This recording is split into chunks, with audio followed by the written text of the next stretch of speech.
Yo, what's going on, y'all? It's your boy So, and welcome back to the channel for another episode of OnlyFans, a Dolphins post-game show where we react and give you our analysis along the way. This week, we're focusing on the Week 13 loss to the Packers on Thanksgiving weekend as the Dolphins fell 30-17 and crushed their playoffs hope. It's time to take a ride, y'all. Let's go! Fans up in the building, rep the gear from toe to ceiling. 305 stays on the brim, by 95 we poppin' wheelies. On the way out to the rock, time to see the trio fly. OBJ, Tyreek, and Waddle, speed and swag solidifies. Two was Babby in the pocket, got my D coordinating. With the Weaver operating, on the sideline formulating. Strategizing for that dub, let's get A-Train on the track. Chubbs and Ramsey, Phillips healthy, boy, we bout to crack some backs. Time to change the narrative, F off with all due respect. Criticism at its finest, break the cycle down the stretch. Top dog offense in the league, let's keep it going postseason. Bring that heat in cold weather, that's a Dade County reason. OnlyFans. What's going on, y'all? It's your boy So riding solo for this week of OnlyFans. Joel is traveling for business, but I'm taking care of business here. So I'm gonna hold it down for the show for the both of us.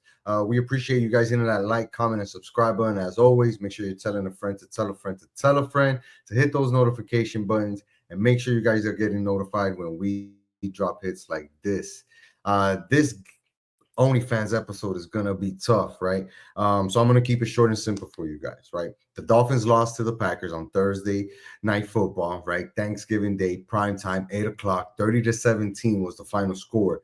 And while that score may seem like the Dolphins were in it, I'd be lying to you to say if they did, And when I posted on the Instagram, follow us on Instagram if you haven't already, Sports with So. When I posted on the story, like, who did you guys think that I was going to roast, right? I gave you guys four options. I gave you guys the offense, I gave you guys the defense, I gave you guys McDaniels, and I gave you guys the weather. But guess what, guys? Everybody voted. Everybody thought it was, be shaded one way or another. But the truth is, the answer is D. All of the above. Shout out to my guy Rody from Nomad Customs for getting the right answer. Let's start with the offense, right? Lack of a running game. 14 attempts.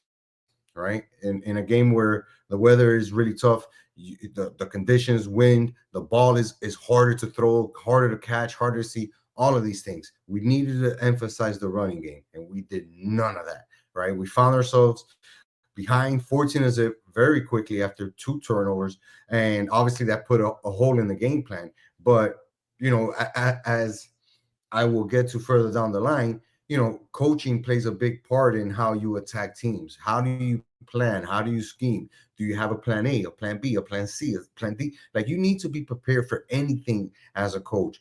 And it was evident that the Dolphins were not prepared for having a rough start. They weren't prepared for the idea of playing from behind, right? They thought that they would be able to go out there and match the Packers.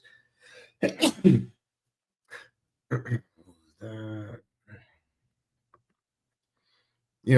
thought that they would be able to go out there and match the Packers straight up with their physicality or with their offense, and that just wasn't the case. And the narrative, and I'm starting to really hate that word, right? Because these guys keep trying to change that narrative. But the narrative stayed the same after the game. The Dolphins are weak when it comes to winter games. When it comes to cold games, these guys cannot tackle, they can't run, they can't catch, they can't do anything. They lose their focus of what the job is at hand whenever it dips below 40 degrees. And that's a problem because for future seasons, right? Because this season is pretty much over. For future seasons, and especially if we're talking about playoff runs, there is going to be a time where you have to play in cold weather. The playoffs are in cold weather almost always, all the way up to the conference championships, almost always in cold weather. How do you prepare for that? Right? Yeah, because the Super Bowl is in different locations, and usually they put them in the new stadiums that are indoors and all this stuff. So that stuff is never the issue. But when you're playing these playoff games, you have to go to places like Baltimore, Kansas City, Buffalo, New York, right? And those are notoriously cold places. And the Dolphins always find a way to wilter in the winter. Yeah, that's a word play right there for you guys. I just hit 4 W words right there. Sheesh. 5 if you count that one. But let's move on to phase two, which was the defense. That's another topic that we have to discuss because one of the biggest things that came out of this game was the softness factor of this team. A lot of the guys on the team, even our own players, are coming out saying, "Well, these guys were soft. Everything that we did, we missed tackles. We couldn't play tough. We couldn't get off the line. We couldn't match their physicality. We couldn't match their intensity." That's a big, big problem because almost always teams take on the identity of their coaches. And we saw McDaniels cold as hell out there, shivering. Hands were fucking shivering as he's holding the clipboard, right, trying to call some plays. So it's a mentality thing, right? Not once did we see McDaniels try to hype up the team, talk to the guys, get in their face, something, nothing. Where is the leadership? And even on the defense, like, we can't keep relying on Calais Campbell to come up and be the guy to play. Like, at some point, as an individual playing in this defense, you have to say, you know what? Maybe I'm not doing my best right now. Maybe I could give a little bit more. Maybe I have more effort in me, or I need to find a different gear, or play with more physicality, something. Because when these guys go back and look at the tape of how they played, there's no way that they can look at that and say, yeah, we gave our maximum effort in this game.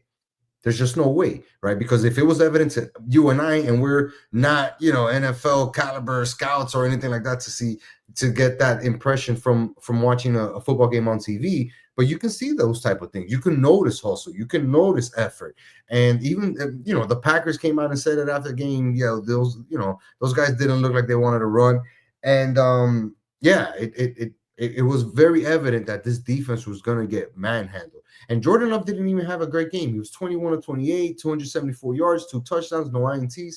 But look at the bigger picture. No sacks. They didn't turn over the ball, right? Was able to find a bunch of first downs.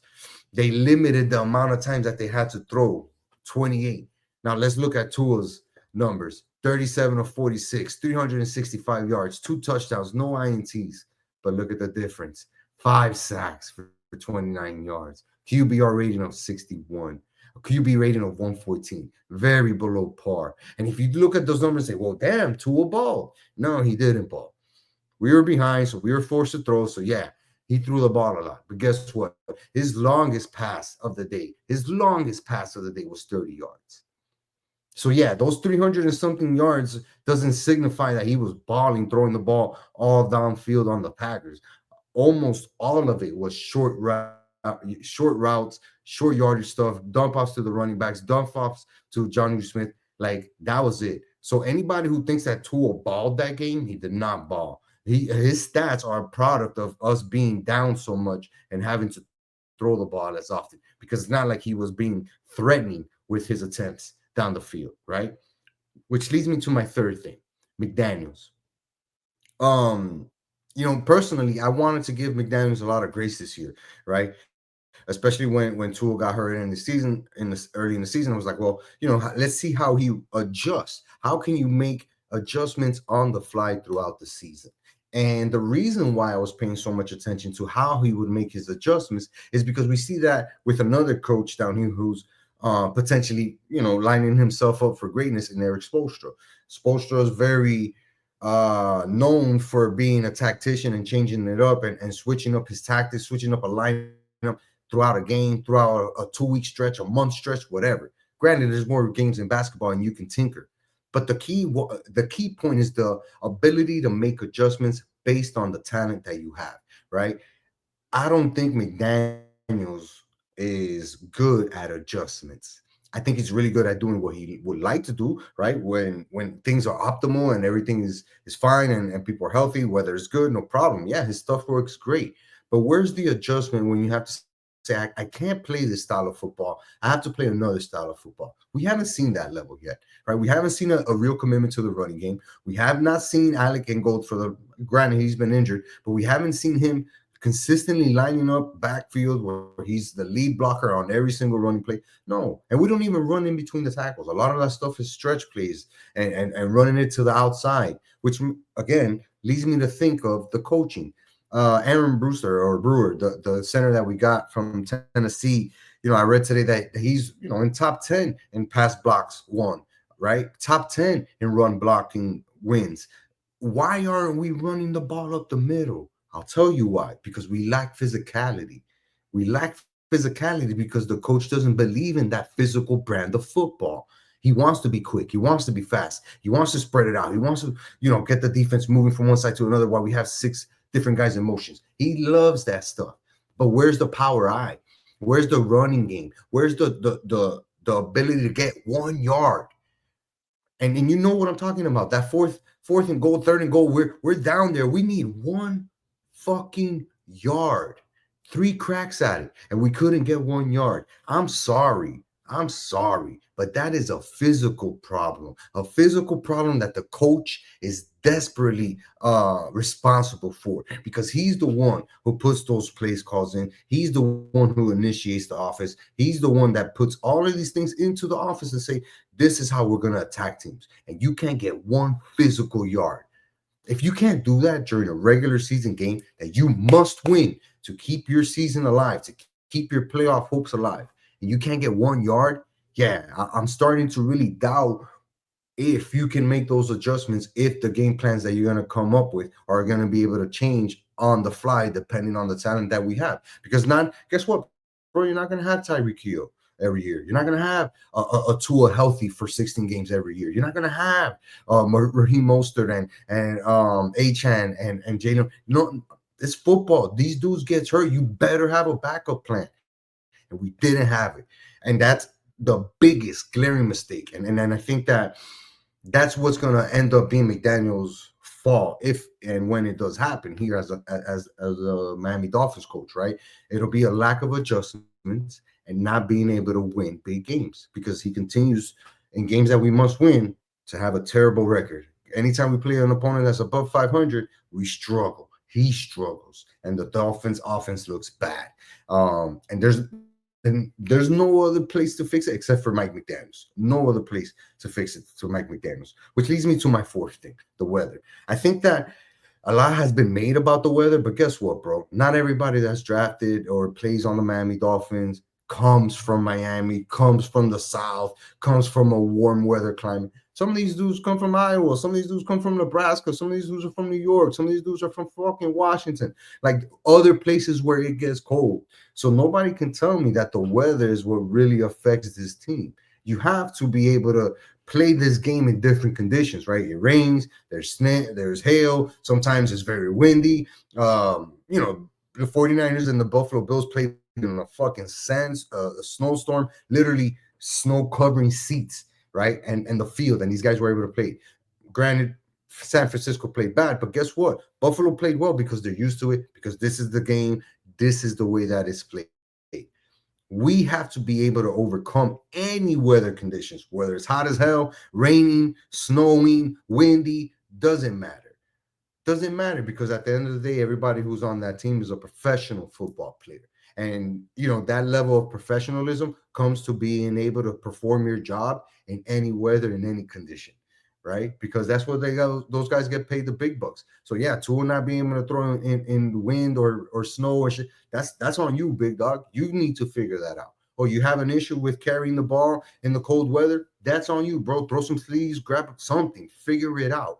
But your job as a professional is to go out there and do the job regardless of the conditions. So that whole snowing shit or it was cold, I don't want to hear those excuses or those problems anymore, which ties into the beginning, right? With changing the narrative. There's no more talk about changing the narrative. All you got to do is go out there and win games in cold weather. Now we're going to have more opportunities to do that, right? With the rest of the schedule, even though we're pretty much out of the playoffs. However, I need to see the adjustments from McDaniels in order to show that he is capable of changing things on the fly in order to win the game at hand. Because we still got to go to New York. We still got to play the 49ers. We still got to play Houston. We still got to play all these tough teams with records above 500, which is where we are notoriously bad at. I don't know how he's going to fix it, but I do know that he has to fix it because I'm not going to say that I'm sitting here calling for Mike McDaniel's head. You guys know how I feel. I think a lot of these problems start and end with Chris Greer. But McDaniel's has a lot to do with it. He has a lot to do with it. He chose to. He fought for Tua. He fought to get Tyreek Hill here. He fought to get these guys paid. You fought to get Terrell. You did all of these things. Now the expectation is to go out there and win, because That's the only thing that we care about as Dolphins fans, right? We've seen good seasons, we've had bad seasons, we've hit on draft picks, we've missed on draft picks, we've missed the playoffs, we made the playoffs. We care about winning, and the only thing we care about winning is a playoff game. And until that happens, everything else that happens to that point is not important until it gets us to a playoff victory. And it sucks because now we're heading into week 14, right? We're playing the Jets on Sunday. It's going to be a tough game, another divisional matchup. Their defense is pretty good. And we literally need to win every single game for us to make the playoffs. It's going to be tough because the Jets don't want to lay down for the Dolphins to have a better chance at making the playoffs. So we got to figure out what they're going to do. But your boy is going to be watching. Joel's going to be back in time Sunday for us to give you another episode of OnlyFans, so you guys can make sure to turn on those notifications like we said earlier. And we appreciate you guys rocking with us. We hope you guys had a safe and joyful Thanksgiving holiday break. We look forward to the upcoming Christmas break. But for now, it's just on Sunday. And hopefully we get another victory to add to the season, or we start to tank. It's got to be one of the. And I almost broke my mic. That's the time for me to get out of here, y'all. Thanks for rocking with me. I know it was short and sweet, but sometimes that's how it's got to be. Until next time, it's your boy So. Peace.